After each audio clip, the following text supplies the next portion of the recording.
আশা রাখি আপনারা সাথে থাকবেন। আজকে হচ্ছে মডেল 9 বাংলা। মৃত্তিকা নির্মিত ভোজন পাত্র, এক কথায় প্রকাশ কি হবে? মৃত্তিকা নির্মিত ভোজন পাত্র হবে হচ্ছে শানকে, মানে আমরা যে শানুকে ভাত খাই, আগে খাইতো, ওটা সেই মৃত্তিকা নির্মিত ভোজন পাত্র শানকে। লোসন, লোসন মানে কি? চোখ বা অক্ষি, এর প্রতিশব্দ কি? অক্ষি, এখানে চোখ নেই। নিচের কোনটি নাম পুরুষের উদাহরণ? নাম পুরুষের উদাহরণ হচ্ছে তাহারা। তাহারা কি নাম পুরুষ? সেকেন্ড পার্সন, থার্ড পার্সন, এটা থার্ড পার্সন মানে নাম পুরুষ, তাহারা। নিশীত রাতে বাজে বাসি, এখানে নিশীত কোন পদের উদাহরণ? নিশীত হচ্ছে বিশেষ্যের বিশেষণ। নিশীত কি? বিশেষ্যের বিশেষণ। নিশীত হচ্ছে বিশেষ্যের বিশেষণ। নিশীত রাতে বাজছে বাসি, এই যে রাত দেখেন, রাত হচ্ছে এখানে হচ্ছে কি? বিশেষ্য, আর বিশেষ্যের এই বিশেষণ হয়ে গেছে এই নিশীত। উৎস অনুযায়ী বাতায়ন কোন শ্রেণীর শব্দ? বাতায়ন হচ্ছে যে এটা একটি সংস্কৃত শব্দ। সংস্কৃত শব্দ থেকে এসেছে কি? বাতায়ন। উৎস অনুযায়ী বাতায়ন কোন শ্রেণীর শব্দ? সংস্কৃত শব্দ। গ্রন্থাগার শব্দটি কি? গ্রন্থাগার শব্দটি হচ্ছে স্বরসন্ধি, গ্রন্থ প্লাস আগার, গ্রন্থাগার। শব্দের যুক্ত অক্ষরটি কোন কোন বর্ণ সমন্বয়ে গঠিত? উষ্ণ। এই যে মূর্ধন্য, এই যে মূর্ধন্য, আর এটা হলো কিন্তু মূর্ধন্য, উষ্ণ। এক ঘুম ঘুমিয়েছে, কিসের উদাহরণ? সমধাতুষ কর্ম। সমধাতুষ কর্ম কি? এই যে একই ঘুম আবার এই ঘুম, দুটোই সমধাতু, কিন্তু এখানে একবার ঘুম আছে আর এটা ঘুমিয়েছে, এই জন্য এটা সমধাতুষ কর্ম। এক ঘুম ঘুমিয়েছে, এটি কিসের উদাহরণ? সমধাতুষ কর্ম। কন্যা শব্দের অপিনিহিতি কোনটি? কন্যা শব্দের উপনিহিতি হচ্ছে কন্যা। আমরা জানি যে অপিনিহিতি হচ্ছে যে রস্যাইকার এবং রস্যকারের আগে উচ্চারিত হওয়ার রীতিকে, মানে পরের রসিকার এবং রস্যকার যদি আগে উচ্চারিত হয়, আর এই রীতিকে বলা হয় অপিনিহিতি। যেমন আজি থেকে আইজ, এই যে রসাইটা যে ভিতরে চলে আসবে, আগে চলে আসবে, এই কন্যার আগে, তাই রস্যই, তার থেকে এটা অপিনিহিতি। কন্যা শব্দের অপিনিহিতি কোনটি? কন্যা। রজ্জুতে সর্পজ্ঞান, বাগধারাটির অর্থ কি? বিভ্রম। বিভ্রম হয়ে গেলি আমরা কি বলতে পারি? বাগধারা হিসেবে রজ্জুতে সর্পজ্ঞান। রজ্জুতে সর্পজ্ঞান বিভ্রম। বাগধারা রজ্জুতে সর্পজ্ঞান, বাগধারাটির অর্থ বিভ্রম। নিচের কোন শব্দটির কোনো লিঙ্গান্তর হয় না? লিঙ্গান্তর হয় না হচ্ছে যে ঢাকি। যেসব শব্দের লিঙ্গান্তর হয় না তার মধ্যে একটা আছে কি? ঢাকি। কোন শব্দটি লিঙ্গান্তর হয় না? ঢাকি। নিচের কোনটি প্রত্যয় যোগে গঠিত স্ত্রীবাচক শব্দ? প্রত্যয় যোগে গঠিত জেলে থেকে এসেছে জেলেনি, এটা হচ্ছে প্রত্যয় যোগে নিযুক্ত হয়েছে, এটা হচ্ছে যে প্রত্যয় যোগে গঠিত স্ত্রীবাচক শব্দ। হাড়ি হাড়ি সন্দেশ, এখানে কোন শব্দ যোগে বহুবচন হয়েছে?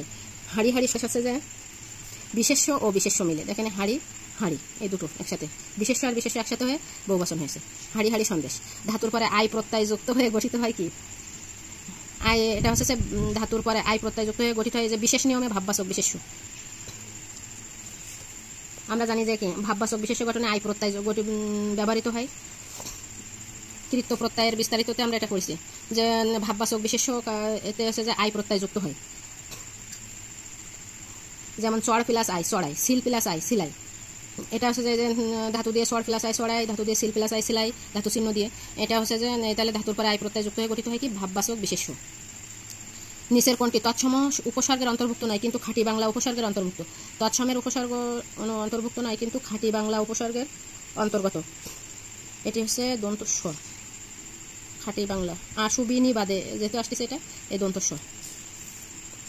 আশুবিনী আমরা পড়ছি না, মানে যেটা তৎসমতেও যায় আবার খাঁটি বাংলায়ও যায়, তো এখানে আছে সুনি বি, আর এই দন্তস্বটা শুধু আছে এখানে, তাহলে এ বোঝাই যাচ্ছে যে এটা কি হবে? তৎসম উপসর্গের অন্তর্ভুক্ত নয় কিন্তু খাঁটি বাংলার উপসর্গ, এটা আছে দন্তস্ব। কিংবা খাঁটি বাংলা উপসর্গগুলো মুখস্থ রাখলেও আমরা বুঝতে পারি।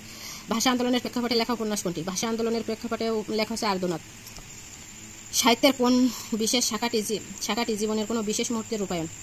জীবনের বিশেষ, এটা হচ্ছে যে ছোট গল্প। আমরা রবি ঠাকুরের একটি কবিতা আছে না, ছোট ছোট গল্প কথা, ছোট গল্প নিয়ে নিতান্তই সহজ সরল, ওই কবিতা থেকেই এখানে আর কি বোঝানো হচ্ছে যে সাহিত্যের কোন বিশেষ শাখাটি জীবনের বিশেষ মুহূর্তের রূপায়ণ, ছোট গল্প। রবীন্দ্রনাথ ঠাকুরের মেঘদূত কবিতাটি কোন কাব্যগ্রন্থে প্রকাশিত হয়? মেঘদূত হচ্ছে যে তার মানসী কাব্যগ্রন্থে আর কি প্রকাশিত হয়। মেঘদূত কবিতাটি কোন কাব্যগ্রন্থে প্রকাশিত হয়? এটি হচ্ছে মানসী। রবীন্দ্রনাথ ঠাকুর কত সাল থেকে সপরিবারে শিলাইদহে বসবাস করতেন? 1899 সাল থেকে সপরিবারে শিলাইদহে বসবাস করতেন। এটা মনে রাখার একটা টেকনিক আছে যে কাজী নজরুল ইসলাম জন্মগ্রহণ করে 1899 সালে, তাহলে ওইভাবেই যে ওই তখন থেকে আর কি সপরিবারে রবীন্দ্রনাথ ঠাকুর শিলাইদহে বসবাস করেন।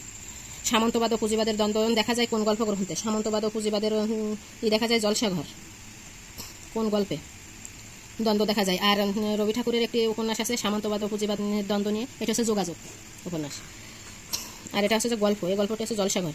গাজী রহমান কোন উপন্যাসের চরিত্র? গাজী রহমান হচ্ছে জাহান্নাম হতে বিদায়। ছড়া কোন ছন্দে রচিত হয়? ছড়া হচ্ছে স্বরবৃত্ত ছন্দে। আমরা জানি সবসময় ছড়া হচ্ছে স্বরবৃত্ত ছন্দে রচিত হয়। আগুন পাখি উপন্যাসের রচয়িতাকে? এই যে হাসান আজিজুল হকের আগুন পাখি। হাসান আজিজুল হকের উপন্যাসের রচয়িতা আছে যে আগুন পাখি।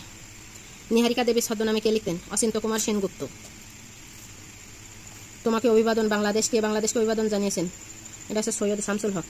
ইউসুফ জুলেখার কাহিনীর কাব্য কোন কবি লিখেছেন? ইউসুফ জুলেখার কাহিনী লিখেছেন শাহ মোহাম্মদ শগীর। কাহিনী কাব্য কোন কবি লিখেছেন? শাহ মোহাম্মদ শগীর লিখেছেন ইউসুফ জুলেখার কাহিনী কাব্য। বাংলা সাহিত্যের প্রাচীন যুগের নিদর্শন কোনটি? প্রাচীন যুগের নিদর্শন হচ্ছে দোহা কোষ। নিচের কোনজন কবিগানের শ্রেষ্ঠ রচয়িতা? কবিগানের শ্রেষ্ঠ রচয়িতা হচ্ছে যে হর ঠাকুর। আগে যারা নিম্নবর্ণের লোক ছিল তারা কবিগানের রচয়িতা ছিল। এটা হচ্ছে যে হর ঠাকুর। বৈষ্ণব পদাবলীর সঙ্গে সম্পর্কিত ভাষা হচ্ছে কোনটি? বৈষ্ণব পদাবলীর সাথে হচ্ছে যে বজ্রবলী ভাষা। মিথিলার কবি এটি হচ্ছে লিখেন এই বজ্রবলী ভাষায় বৈষ্ণব পদাবলীর। নিচের কোনটি সঠিক নয়? ইউসুফ জুলেখা শাহ মোহাম্মদ শগীরের লেখা, পদ্মাবতী আলালের লেখা, সতী ময়না লোর চন্দ্রনী এটি কার লেখা? এটি হচ্ছে মোহাম্মদ কবির। এটা মোহাম্মদ কবিরের না। লাইলি মজনু দৌলতুজের বাহরাম খানের লেখা। এটা এগুলো ঠিক আছে, শুধুমাত্র সতী ময়না হচ্ছে যে এটা হলো ভুল। এই সতী ময়না লোর চন্দ্রানী এটার লেখক হচ্ছে যে দৌলত কাজী। এটা কি হবে? এটা হচ্ছে দৌলত কাজীর লেখা, এই জন্য এটা কি? এটা সঠিক নয়। বাংলা সাহিত্যের প্রথম গীতিকাব্য স্বপ্ন দর্শনের রচয়িতাকে? গীতিকাব্য এটা হচ্ছে যে গীতিকাব্য প্রথমেই গীতিকাব্য লেখেন বিহারীলাল চক্রবর্তী, আর স্বপ্ন দর্শন রচয়িতাকে বিহারীলাল চক্রবর্তী। তন্নী কাব্যের কবিকে? তন্নী কাব্যের কবি হচ্ছে যে সুধীন্দ্রনাথ দত্ত। তন্নী কাব্যের কবিকে? তন্নী কাব্যের কবি হচ্ছে সুধীন্দ্রনাথ দত্ত। স্বর্ণলতা উপন্যাসটির রচয়িতাকে? স্বর্ণলতা উপন্যাসটির রচয়িতা হচ্ছে তারকনাথ গঙ্গোপাধ্যায়। স্বর্ণলতা উপন্যাসটির রচয়িতাকে তারকনাথ গঙ্গোপাধ্যায়। এ কালে আমাদের কাল এটি কোন শ্রেণীর গ্রন্থ? এটি একটি আত্মজীবনীমূলক গ্রন্থ। এটা সম্ভবত শামসুর রহমানের লেখা আত্মজীবনীমূলক গ্রন্থ। মুক্তিযুদ্ধের সময় আমাদের সংগ্রাম চলবেই, জনতার সংগ্রাম চলবে, এই গানটি কে লিখেছেন? সিকান্দার আবু জাফর। মুক্তিযুদ্ধের সময়ে আমাদের সংগ্রাম চলবে, জনতার সংগ্রাম চলবে গানটি লিখেছিলেন কে? সিকান্দার আবু জাফর।